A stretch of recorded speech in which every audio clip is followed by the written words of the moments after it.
Toast bread with cheese and cheesy garlic hotdog, yan ang mga baon na ideas na siguradong magugustuhan ng ating mga anak. At pag ito ang ginawa natin, gaganahan talaga silang pumasok sa school. Madali lang naman itong gawin at talagang napakasarap. Para ka na ring bumili sa mga kilalang bakery shop. Gusto mo rin ba?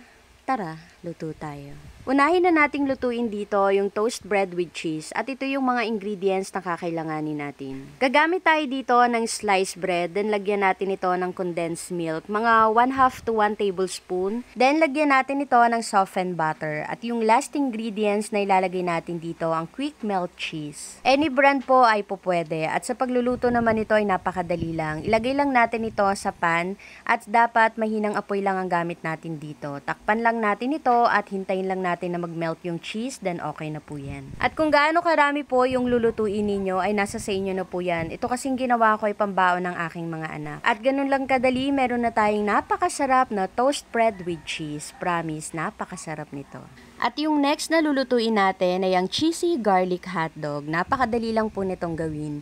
Unahin na nating lutuin dito yung hotdog na ilalagay natin sa ating recipe. After maluto ng hotdog, set aside muna. Then gagawa tayo ng butter mixture. Pagsamasamahin lang natin dito yung mayonnaise, butter, isang egg yolk, garlic, at timplahan natin ito ng asin at paminta. Yung complete recipe po ng aking niluluto ay nasa dulo ng aking video.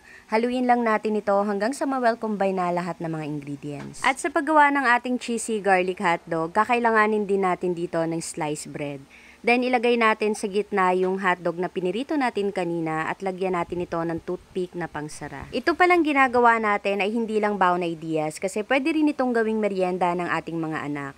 Or kung gusto nyo naman, pwede nyo rin itong gawing pang negosyo. After nating mailagay sa sliced bread yung mga hotdog, lalagyan natin ito ng butter mixture or papahira natin ito ng butter mixture na ginawa natin kanina. At sa huli, lalagyan natin ito ng cheese. Quick melt cheese din po pala yung gamit ko dito. Mas maraming cheese, mas masarap. At sa pagluluto naman ito, pwede po na sa air fryer nyo ito lutuin or sa kawali.